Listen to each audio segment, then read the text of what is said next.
All right, so today we're working on multiplying radicals. This warm-up just asks us to reduce the radicals below. We've done this. All right, I'm not going to waste your guys' time on a video doing something that you already know how to do. So let's move on down here to actually our big idea for today, which is how do we do this? How do we multiply radicals? All right, so number one thing we're going to do is we're going to multiply the coefficients. Let me get my pen working here.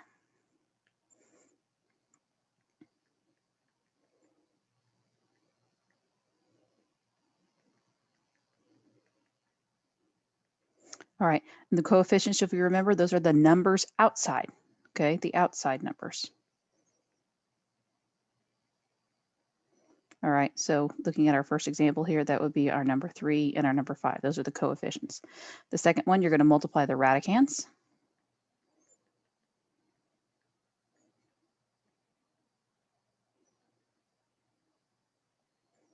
All right, this is the inside numbers. All right, the thing to remember with this is it must have the same index.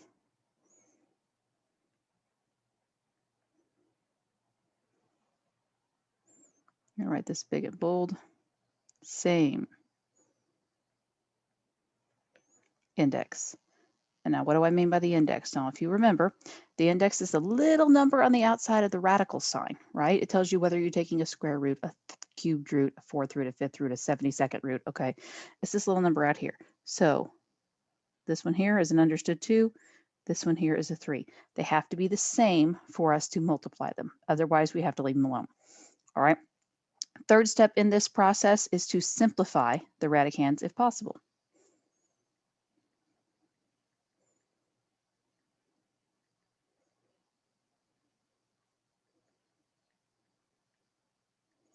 Okay, so as always with math, the instructions make a lot more sense when we actually go ahead and do it. So let's work on this. All right, starting with our first example. 3 times radical 2 times 5 times radical 6. First step, multiply our coefficients. So that's the 3 and the 5. 3 times 5 is 15. All right, next we're going to multiply the radicands. We're going to keep it underneath the radical sign. So radical 2 times radical 6 is radical 12. All right, and we can do that because these were both square roots. They had the same index. All right, working next. We want to simplify the radicand if possible. So we want to see, does 12 break down any? Well, 12 is 3 and 4, and 4 is 2 and 2. So yeah, 2 can come out. And remember, whatever we take out, we have to multiply times whatever's already out here. So 2 times 15 is 30, leaving us with just 3. All right, moving on to the next example, and we actually have some letters here, but this is good. All right, so starting with our coefficient, so the numbers on the outside. So 2x times negative 7 gives us negative 14x. Then we multiply with what's inside, gives us radical xy squared. And then we look, what can we take out? Well, y squared breaks down to y times y, so a y can come out. So negative 14y, xy times radical x. All right, moving on to the next one. Multiply our coefficients. 6 times 3 is 18. And then I'm looking, I've got the cubed root of x times the square root of x. I can't do that. Remember I said it has to have the same index, super duper important. Okay, so this one does not simplify any further. You just simply copy what's left. So cubed root of x times the square root of x. That's it. That's as simple as that guy gets. All right, moving on down. All right, they start to look a little more nasty, right? They're not too bad. Okay, so let's look at this first one here, which is probably the nastiest looking one of the group. Let's try it. So remember, outsides first, coefficients first. So 15c times 1/3. Well, that's easy. 15 times 1/3 is 5, and the c just comes along for the ride. Check our index. They're both cubed roots. They both match. Okay, so this is going to be times the cubed root of c squared d cubed. All right, I'm looking for cubed roots here when I want to simplify this radicand. So the only thing that I've got enough of to come out is this d. So this is going to be 5cd times the cubed root of c squared. All right.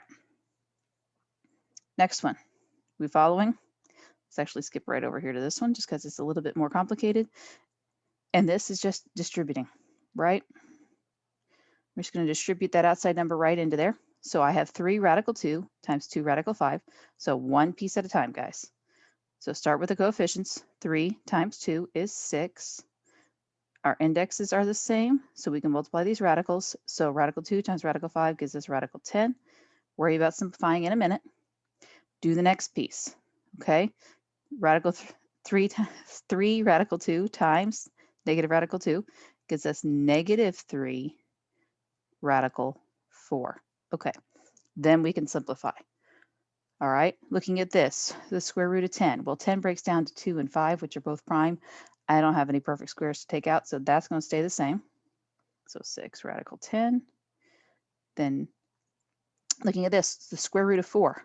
Hey, 4 has a square root. We can take care of this sucker. All right, so the square root of 4 is 2. We have to multiply it times what's already out here. So negative 3 times 2 gives me negative 6. All right, and you remember from our last lesson that I can't combine these unless they're like terms. I don't have a radical 10 over here with this last 6, so I cannot put these together. They stay exactly like that. All right, these last two. I want you to look at this specifically. All right, and remember that these are binomials being multiplied by binomials. So when we do this, we use a method called FOIL, or you may have learned it double distribution. I've had some students call it rainbow or a rocket ship, or had one particular student who called it over, over, under, under. All right, whatever you want to call it, as long as you get the method right. I like FOIL because it's a really good acronym to help you remember what you do. So F stands for firsts. So we take the first times the first. So x times 3x gives me 3x squared. Then the outsides. So x times radical 10 gives me x times radical 10. Insides is the I. So 3x times negative radical 2 gives me negative 3x radical 2. And lasts. Negative radical 2 times radical 10 gives me negative radical 20. All right, and then we simplify if possible.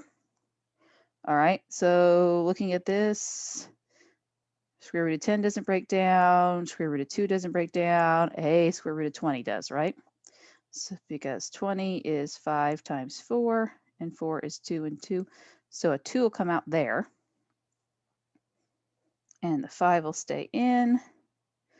All right, and that's as simple as she gets. So 3x squared plus x radical 10 minus 3x radical 2 minus 2 radical 5. All right, if we wanted to be really astute, we could put all of these radicals in numerical order. I am not concerned about that for today. All right, let's check the back side. See if we got anything else of more complicatedness out here. Not particularly, just more FOIL.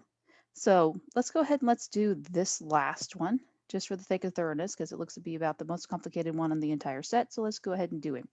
All right, so remember FOIL, firsts, outsides, insides, lasts, starting with firsts. So 7x radical 4x times 7x radical 4x. All right, gives us 49x times radical 16x squared. Outsides gives us 14x times radical 20x. Insides, I didn't give myself enough space here, I don't think. Give me a second here. There we go. Let's get some of that margin. All right, insides gives me negative 14x radical 20x. And lasts gives me negative 4 radical 25. All right. So let's set about simplifying this, combining like terms, all that jazz. I will tell you the very first thing I notice is that I've got a positive 14x radical 20x and a negative 14x radical 20x. Okay, this is no different than if I said plus 4x minus 4x. What happens in those cases? Yeah, they cancel out. So these middle terms, they're going away.